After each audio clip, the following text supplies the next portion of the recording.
Hello. Welcome everybody to Grow Without the Grind today. It's lovely to have you here. I'm Bethany, founder of Awen Coaching.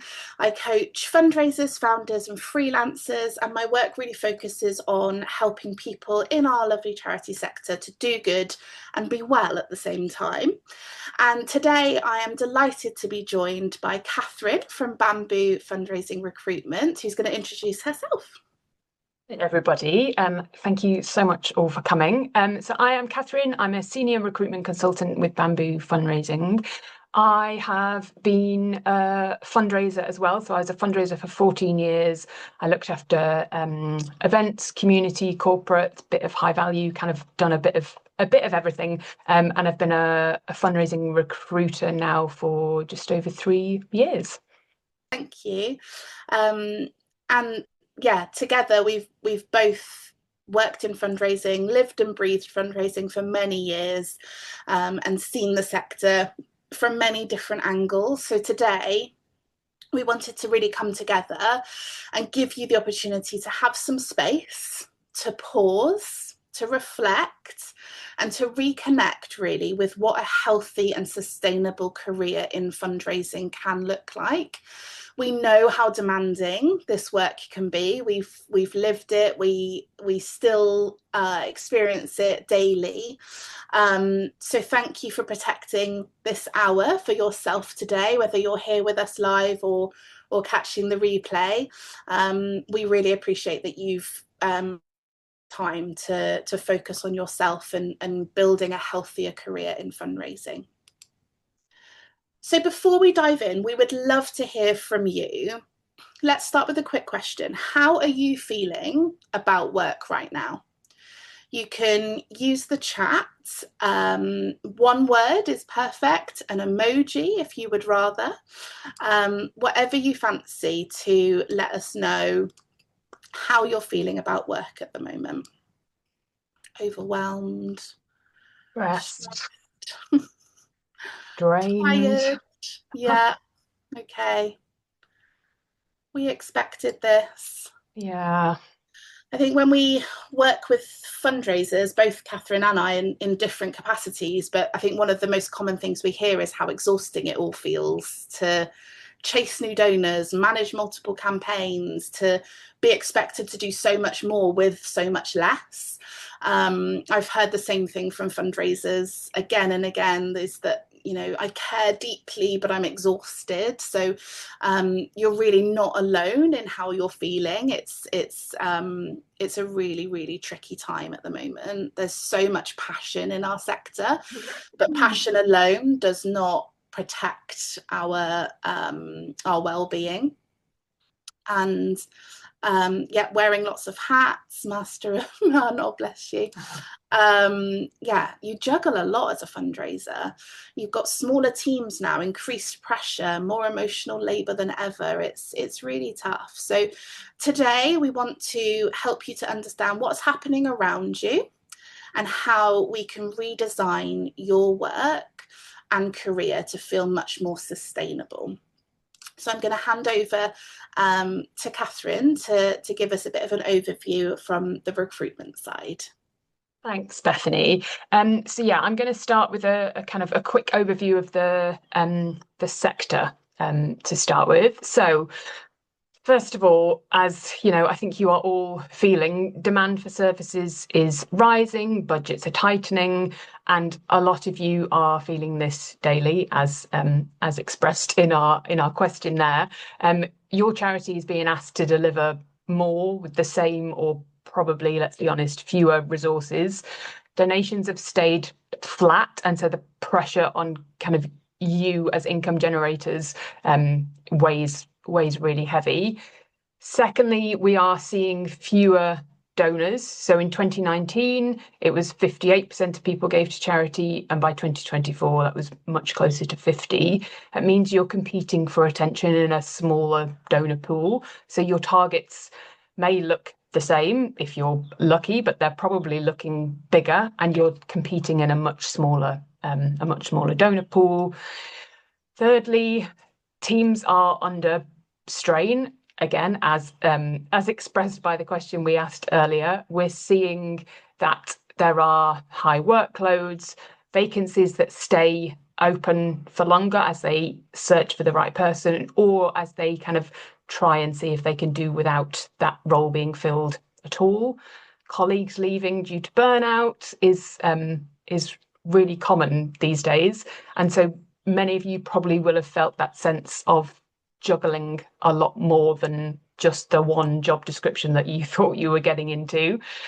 Fourth, turnover across the sector is high. It's always been pretty high in the fundraising sector, but it does feel a bit higher at the moment. Some of that is just kind of, natural movement as happens in the fundraising sector. Some is dissatisfaction, people not feeling as supported as they could be, or just growing tired from that kind of constant firefighting that we are up against. And then fifth, even with that instability, the demand for experienced fundraising is bigger. 86% say that the demand for their services has gone up.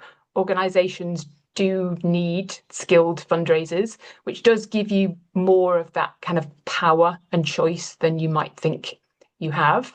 Hybrid and flexible working seems to have become a bit of a non-negotiable for most people, which I think is brilliant. As you can probably see from my background, I work from home nearly all the time now, and I work flexibly, so I only work 4 days a week. It feels like that is becoming much more common.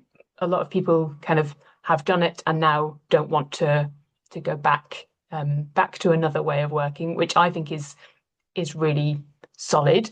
The charity sector is seeing a bit more of a push back into an office and back into that kind of rigid structure, but it still feels like we're seeing less of that in the charity sector than other sectors, which is great. And then finally, it feels like fundraisers are really prioritising culture and well-being when they choose their roles. Obviously, salary matters, especially in the current economic climate that we're in. But what also matters is having a workplace where you're treated with respect, you're supported properly, and you are able to properly switch off at the end of the day, which is pretty crucial. On to the next slide, please. So onto a bit of kind of trends, expectations, and what matters now. As I mentioned, we are seeing a rise in kind of values-led job searching. People are really keen that their work feels aligned with who they are and what they really care about. People want to feel connected to the mission because you are quite often juggling operational targets, donor relationships, and kind of your well-being as well. This flexibility and humanity that I was talking about before is really crucial. People want working environments where their world outside work is acknowledged, where managers understand that that can actually lead, and often does actually lead to better results. People want that flexibility, and it is a real driver, and it's a real expectation. I would say that another key trend is organisations with realistic evidence-based targets. They are attracting stronger applicants and they tend to retain staff. No one wants to walk into a role where the target has been increasing every year without any kind of reason or strategy behind it. I think as a ex-fundraiser, I remember those kind of budget meetings and target settings where all of a sudden something would shoot up by a huge percentage with no kind of clear indication on how you're going to get there. Sometimes that does happen around budget time, and I'm sure a lot of you will be feeling stretched at the moment, but just kind of an organisation that generally hits you with realistic targets, and when they are increasing, they have a real reason as to why they're increasing and a real way of how you're going to get there and get to that increase. Salary transparency and progression routes matter more than ever. It really feels that we don't have to mention the salary transparency anymore. I know we personally never work with an organisation that wouldn't share the salary, because obviously that's not right and it's just wasting everyone's time. So yeah, that feels like we've moved past that, which is great. But I would say that the transparency of progression routes is definitely really important and definitely what people are looking for. So now we are going to talk about supportive and unsupportive cultures. So what you should be looking out for, the old green flag, red flag, is a very useful way of doing this. So green flags that I would look for and kind of encourage you to look for in supportive teams and supportive organisations. Clear expectations. So knowing what success looks like for your team, for you personally. A realistic workload, and I know that's tough at the moment, and there aren't many organisations who it feels like they have a realistic workload. You are going to be stretched at times, but hopefully you're not going to be consistently overwhelmed all the time. Supportive leadership, so managers who are going to advocate for you and not add pressure. I think that is such a key one, and if you've got supportive leadership, that can make all the difference. Open conversations about your capacity. So being able to say, this is too much, without worry that that is going to lead to something bigger. Flexibility and trust, working in ways that are going to support your productivity and your well-being. And it feels like when these things are present, fundraisers will grow into the role, stay for longer, and deliver better work, which is essentially what is crucial. Red flags, vague and shifting targets. As I mentioned, budgets and targets are going to move at some point. That's just natural in the fundraising sector. As one area of your fundraising team underperforms, maybe you're going to have to step up and overperform. But if the goalposts are moving a lot, that can be a real sign of kind of deeper issues. Constant urgency. Everything can't be a crisis, and if it is, then something is wrong and something is a bit broken. Poor communication is such a big one, and I feel that can really make a big difference to whether you're feeling supported or whether you're feeling kind of under pressure and kind of just constantly badgered. Last minute decisions and unclear priorities can make a huge difference and is a real big red flag. High turnover. It can just be a case of, the natural ebb and flow of a target, of a fundraising team, or it can be a sign of something bigger and something that needs further looking at. The classic line, we need someone who can hit the ground running. It does feel that people say that a lot, and sometimes it feels like it just slips out of people's mouths and they don't actually mean it. It usually means we don't have time to train you and we're already overwhelmed. So dig a little deeper when you hear that phrase. Depending where you are in your fundraising career, you could be at the point where responsibility increases and support doesn't always keep up. So recognizing these green and red flags is really the key to kind of protecting your energy and meaning that you are going to be feeling supported in the right fundraising environment for you.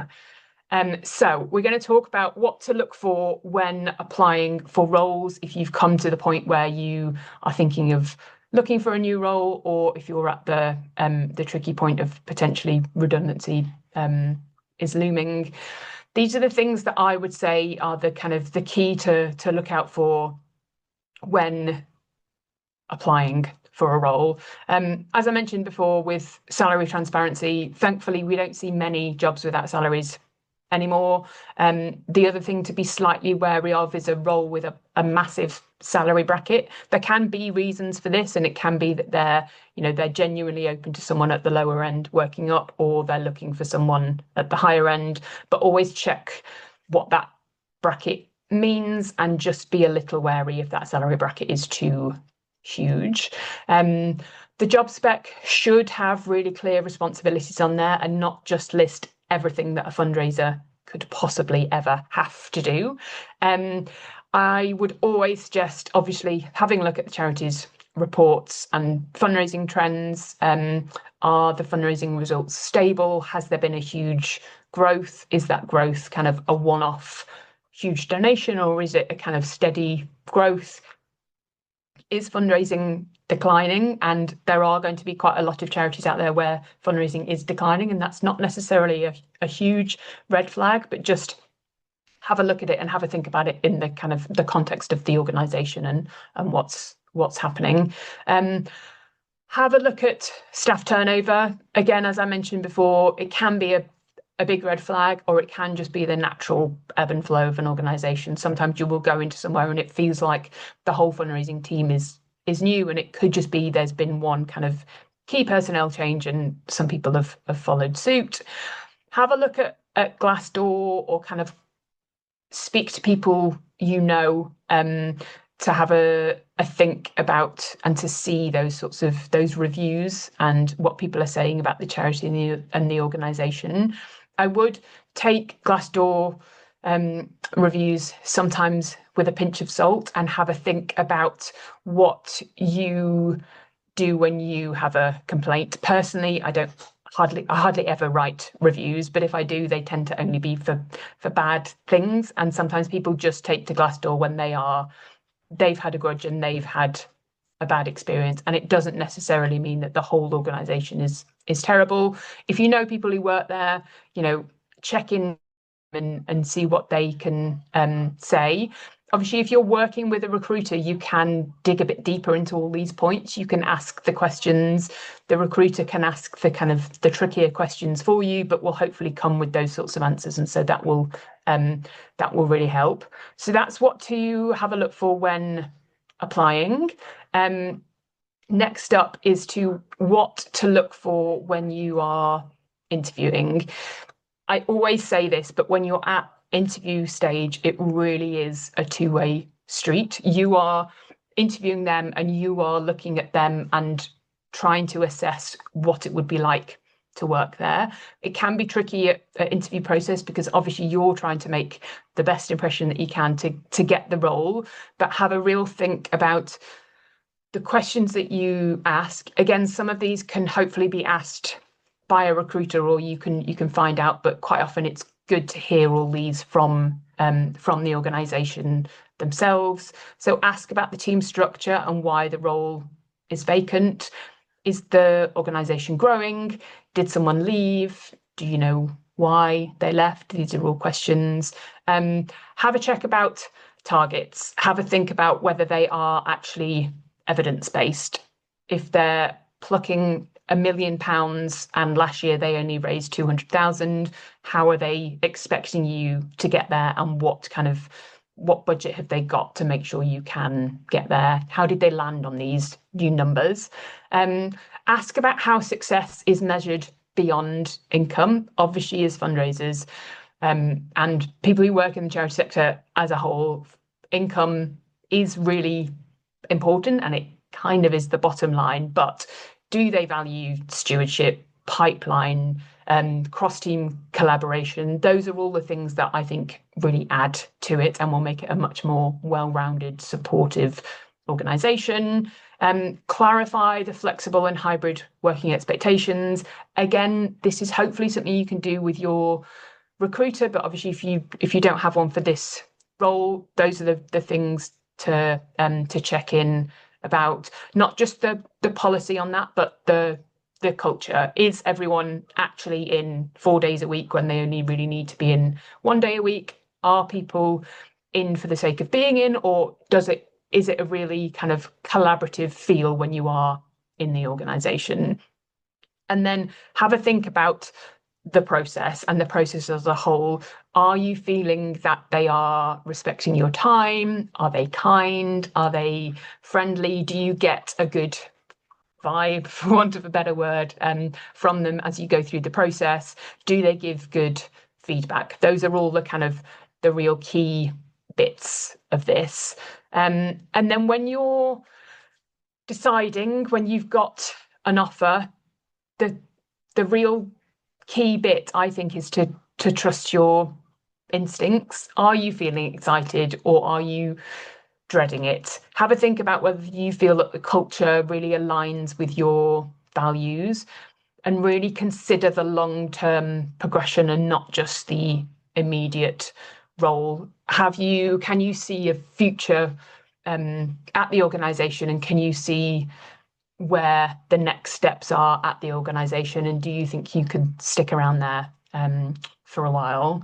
Fundraising is meaningful and impactful, but it is also very demanding, especially now. If you can really understand the realities of the sector and the job environment at the moment, then we hopefully can build careers that are successful and also sustainable as well, which I think is pretty crucial at the moment. Thank you so much, Katharine. That was really helpful. I loved the overview of the sector. I think it all helps to feel, helps people feel less alone in what they're experiencing. And yeah, some really good tips on how to go about thinking about what might be next. So I'm gonna carry on now and talk a little bit about how we can actually redesign our relationship with work. So this is support for you in your current role, or if moving into a new role, because so much of how we experience our roles isn't about what we do, but how we do it, and what we've been conditioned to believe is normal in the charity sector. So let's get into the nitty-gritty of it. Why are fundraisers so prone to burnout? Do you want to pop some ideas in the chat? Why do you think fundraisers are so prone to burnout? I know, because I was a fundraiser who burnt out. But anyone got any thoughts on why it might be that fundraisers are prone to burnout? I think for me, fundraisers are some of the most purpose-led people I've ever worked with. High expectations and targets, absolutely. Fear of failure on behalf of the organisation, passionate about what they do, the pressure, it can be relentless, unrealistic expectations and lack of support, absolutely. Really motivated by the cause and sometimes give too much of ourselves to it. Oh my goodness, yes. I feel all of that. I have been in your shoes. The work matters. The mission matters. And when the mission matters, we often push ourselves far beyond what's healthy. I can remember working in a charity where our tagline externally was £12 can provide water for somebody for the rest of their lives. How powerful is that as a campaign, and as a fundraising tagline to get people to donate? Most people can afford £12 and you're changing someone's life forever. Amazing. But as the fundraiser, how am I expected to close my laptop at 5 o'clock and go on my merry way when if I just raise 12 more pounds, I can change someone's life forever? Like, that's a lot of pressure. The emotional labor that's attached to fundraising is just not spoken enough about, I don't think. And the responsibility that we hold as fundraisers to bring in the money, to pay the salaries of the people around us in the office, the stories that we carry as fundraisers as well. We take what's happening on the front line and we emotionally charge it so that it lands with supporters. We carry that. The pressure just to get one more thing done is a lot. And then there's the people pleasing, where I usually get quite a few nods. Fundraisers are often people pleasers. They are often givers by nature. And that's where boundaries are harder and burnout is more likely. So how can we protect our energy? Boundaries aren't about shutting people out or shutting people down. This is really important. I think boundaries sometimes have a bad rep and can be seen as someone being difficult, but I'm all about making sure that is changed and boundaries are seen as a really positive thing. They're about creating space where you can do the best work without draining yourself. So this could look like creating structure in your working week, reducing emotional overload, helping you focus and creating clearer expectations for those around you. And here's the crux of it, right? When you model healthy boundaries, you give colleagues permission to do the same. So you're not the difficult one. You are the well-being champion. You are the person looking after themselves and therefore giving, if you're responsible for a team in particular, you're setting an example for them to look after their own well-being. But even if you don't line manage, the people around you are going to see Jane doesn't work past 4. That's incredible. Like, respect Jane for not working past 4. Let's not see her as difficult. Let's see amazing. She doesn't work past 4. Good for her.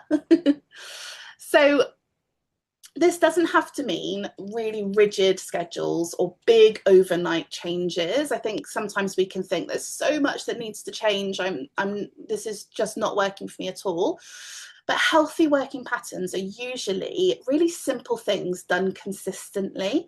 So it could be defining a start and finish time. And I think, as Katharine was saying, flexible working has obviously massively increased since the pandemic and, before that even. And it's a really positive thing. And I love working from home. And I know that a lot of other people do. But sometimes there is a slightly negative element to that, in that there are many more blurred lines between our work and our life.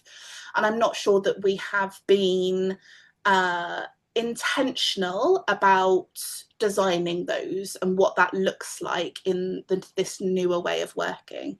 So having a defined start and finish time can be really helpful for that. Managing a to-do list that's manageable, not heroic, would be great. A daily wrap-up routine, I'm going to go into that a little bit more, even if it's 10 minutes, just to wrap everything up for the day is really great. And then a pause before jumping from one thing to the next. A moment even at the end of the week to check in with yourself. What was this week like? What would I like to leave behind? What would I like to do more of next week? These habits don't just protect your energy, they help you enjoy your work more. They will help you bit by bit get rid of those Sunday scaries, which I have definitely had in the past. Hands up if you experience Sunday scaries. They're not fun. Yeah, not fun.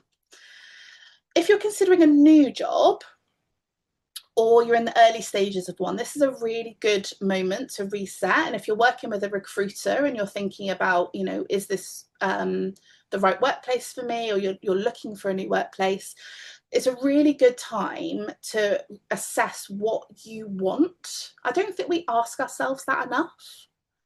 Do you ask yourself, what do I want? Or are you just busy square peg round holing yourself into whatever's being asked of you? So take some space to get clear on your non-negotiables. What working hours genuinely work for you? I worked with a client, I think she's on the call, recently on this, who was moving from one job to another. And we really sat down together in the week between finishing one role and starting another and designed what her perfect kind of work week would look like, so that she could go into her new workplace and say, look, I really like working 8 till 4, and ideally I would commute on a Tuesday and a Thursday, and I'd work from home on the other days. How does that work with the organisation? If you go in and say, oh, I don't really know what works for you, then you're giving all of that power of your life and your energy and your boundaries over to somebody else. This needs to be a conversation. You need to have your voice heard in this. It's your life. What helps you switch off? What do you want to repeat from your last roles, and what do you want to leave behind? I'm going to ask you that at the end, so start thinking about that. Communicate these expectations clearly and early. It's much easier to set a boundary at the start than to rebuild one later. I'm sure you've all experienced that. If You know, you've been, I feel so incredibly lucky to be self-employed whilst having children, although it's tough. But you know, going away on mat leave, coming back, your life is completely different, and rewriting what your life looks like now. If you might have taking on caring responsibilities of a parent, or you know, life changes, ebbs and flows, we need to be having those discussions around boundaries when those things happen. And then keep an eye out for old patterns. So if you notice yourself slipping back into overworking or absorbing too much emotional labor, pause, take time, because that awareness is your chance to choose a different path. Small habits practiced consistently become your new normal routine, and they help you to build a career that supports your well-being instead of draining it. So what are some simple practical things that can make the biggest difference? I really want you to leave today with really actionable things that you can go away that are going to improve things for you from this week. Not January, this week.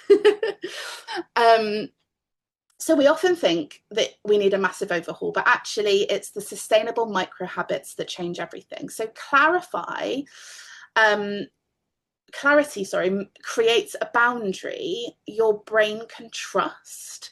So when we're consistently flexible, by default, it's really very, very easy for work to just stretch and stretch. And I think particularly, and I know Katharine and I have discussed this on a podcast before, but when we're starting a new role, we often go in at like 110%, 150%. We want to prove that we were the right person, that they made the right decision, and we're the best person that they could have hired, and la la la la la la. But what happens week 6, week 7, week 8? You start getting a new project, a new person to line manage. There's a new income stream that they'd like to discover. Your responsibilities in a role are very unlikely to shrink. So if you go into a new role at 150%, and then 3-4 months in, you're being asked to add more to that, where are you heading? Is that sustainable? You're going to be at 200% and falling on your face before the year's out. So what we need to do, and it's controversial, I know, is go into a role slow and steady. Yes, you want to prove yourself. Yes, you want to, you know, make a good impression on your new colleagues and your new organization. I get that. But there's a way of doing that that's also respectful to yourself. Because you've only got you, right? You're a human being and you deserve that respect. So going in at 70-80% so that you've got energy to then grow. That's your learning period when you start a new role. Going in slow and steady, absorbing everything. You go through like a phase, don't you, of like, I don't know what I don't know. And then you move into, oh my goodness, I climbed the top of the mountain and I'm looking out and I'm all of a sudden aware of everything I don't know. And then you get past that point and you think, actually, do you know what? This is my day to day now, and I'm set and I know what I need to do, and this is okay. But then we need the energy to put our foot on the accelerator to get a campaign up and running, or whatever it is. So we need gas in the tank to be able to do that. And I think we need to step away from going in all guns blazing, and give ourselves a bit of reserves. We talk about reserves financially, don't we, for charities? What about our reserves? What about our energy reserves? So creating realistic task lists as well. Most fundraisers are trying to do the work of 10 people in one working week. That is just what we are like as fundraisers. But your to-do list should actually match the time and energy you actually have. And it's so simple. Like, what I'm saying is so ridiculously simple. But your to-do list should match the time and energy you actually have, not the pressure you feel. So I always suggest, and this is something that you could try this week, is choose 1 large task, 3 medium tasks, and 5 small tasks to tackle per day.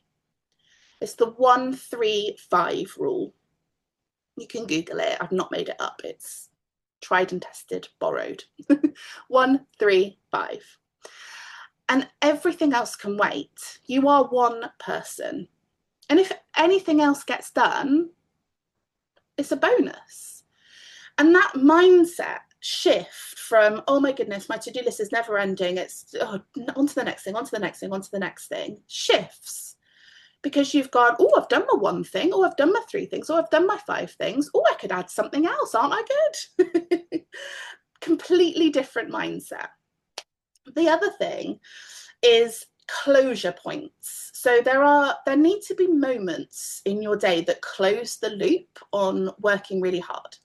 So one thing that I bang on about all the time, but it still lands with people, is my daily wrap-up routine. So I would really love you to protect the last half an hour of your day. If you finish at 5:30, block out 5 till 5:30 in your calendar. You do not need to be finishing your Thursday afternoon in a massive budget meeting and then going onto the train or going into dinner with your family thinking, oh my goodness, another 25 grand has got to come from where? No, like protect that last half an hour, right? And there's a tried and tested method of what to do in that half an hour that I told Katharine earlier, small little indulgent moment. My business is 5 years old today. My daily wrap-up routine, thank you everyone. My daily wrap-up routine is something that I worked on, year one with clients, and it's still something that people are resonating with now. So there's a blog post on my website about it, but you take 10 minutes to respond to any key emails. If you can't respond with a full reply, send a holding email. Hi, Richard, I've received your email. I will get on that first thing on Thursday morning. I'm loving a Thursday today. That way, it's off your mental load. You've dealt with it, okay? Then 10 minutes to reflect on what you've actually achieved today. Hopefully you could tick off your 135. And then 10 minutes to plan for tomorrow. So you could be picking your next 135, okay? By doing that, you're downloading your brain. You're taking everything that you've experienced in your day and you're tying it with a beautiful bow and you're moving on. Mentally put your work away, physically put your work away. My husband, bless him, works at the kitchen table, but we have a trolley, lovely IKEA trolley. And he puts his screen on it and he puts his laptop underneath and he wheels it into the under stairs cupboard and we close the door. And that's him putting his work away. So even if you work at your kitchen table, there is a way of physically putting your work away for the day. Our brains need signals that work is over for the day, especially in hybrid roles where we may work from our homes. Everything blurs. And then I would really love you to notice guilt triggers.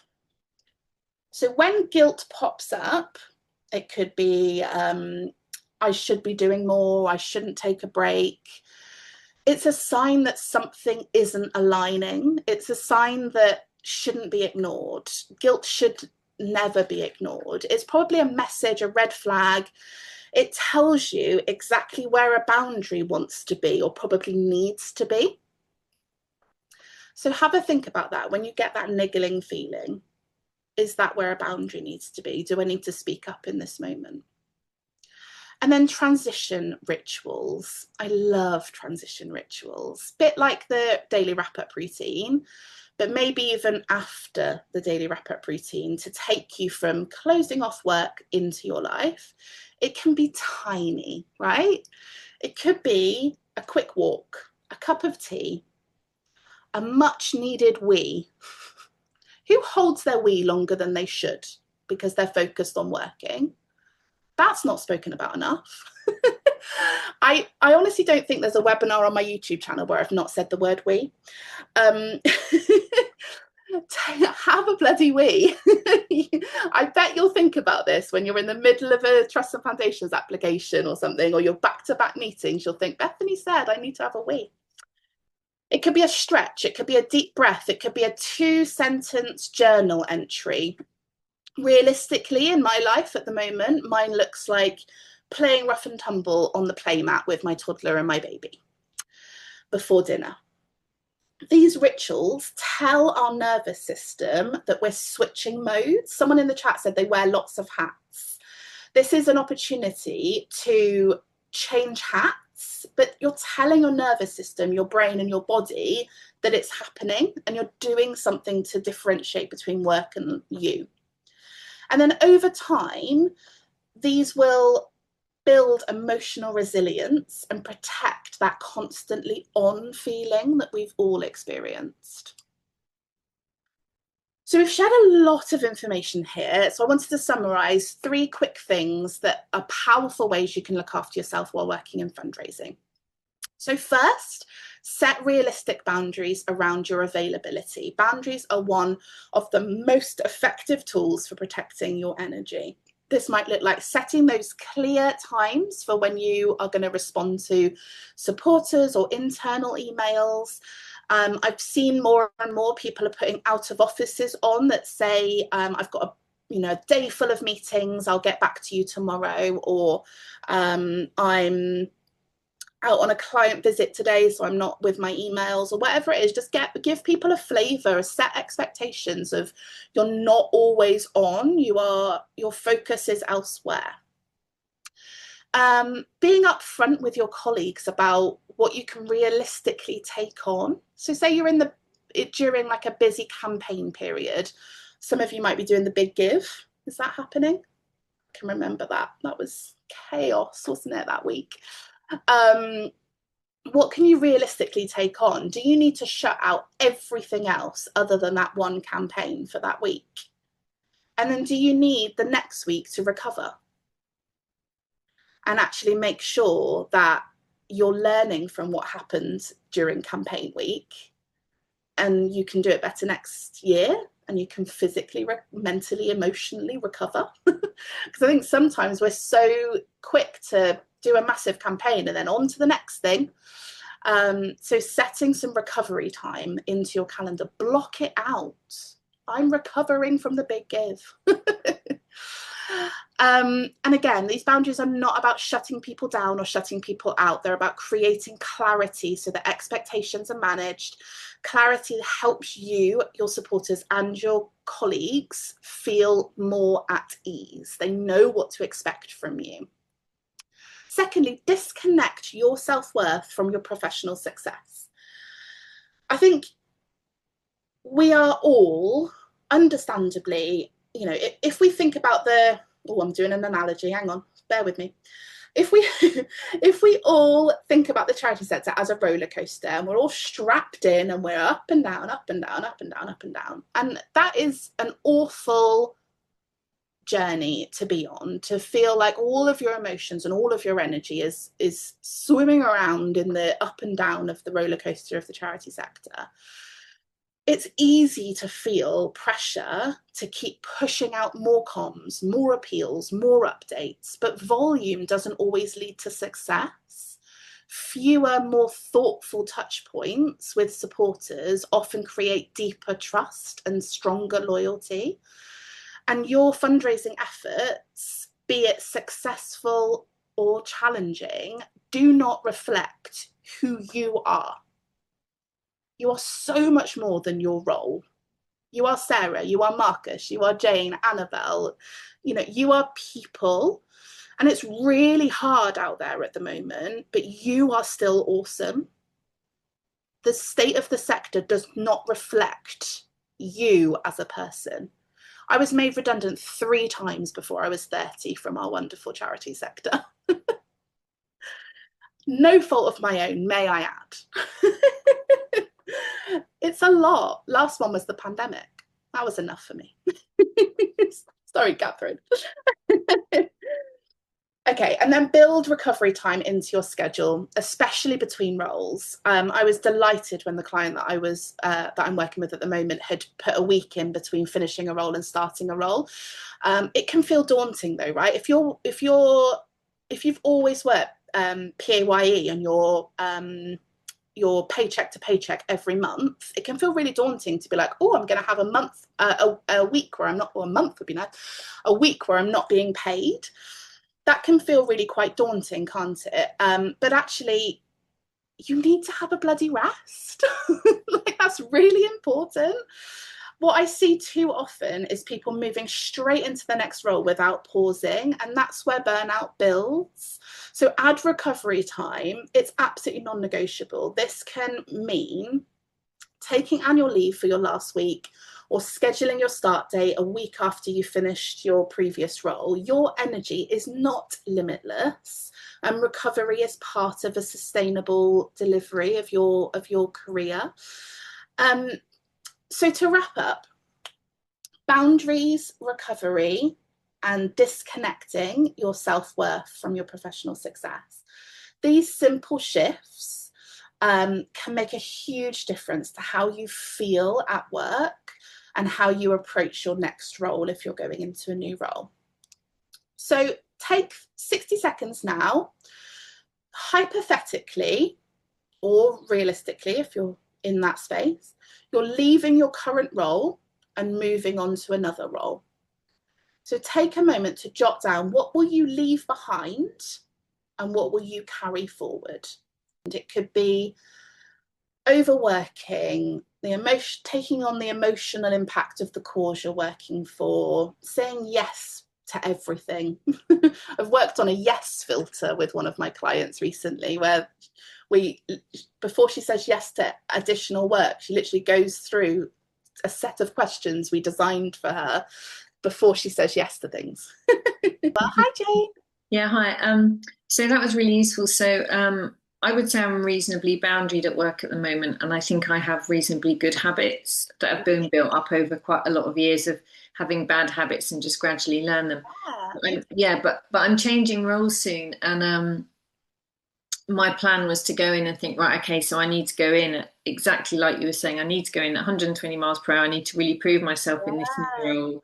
So I was almost thinking I'm going to start doing longer hours again and all of that. And what you were saying has really made me think, oh, maybe that's not the approach. Maybe I do need to go in as I am now to kind of keep those habits. But I guess I'm worried about how others will see me if I'm not going in doing that. I'm here to overperform kind of thing.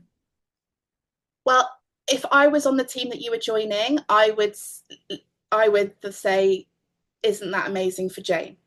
She's looking after herself, and I would really, really respect that. And I would think, I'm going to learn from that. I think it's how we perceive it, isn't it? And I think I've got another method that I don't have time to go into now, but it's on my website. It's the how you say it is how they'll hear it method. To take a look at that blog post, Jane, because it's about how you position things and how you word things, and then how someone else hears it and how they perceive it.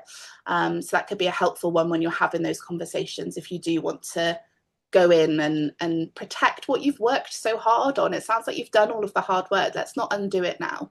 Brilliant. Thank you. That's really helpful. Thank you. You're so welcome. I hope that you've been able to even privately jot down, and if you're watching the replay today, jot down, what will you leave behind and what will you carry forward? And if you're doing this and you're not changing roles, draw a line in the sand. What are you going to leave behind in this week or 2025? What are you going to carry forward into 2026? So let's bring everything together by talking about fit and fulfillment. This is where coaching and recruitment really complement each other.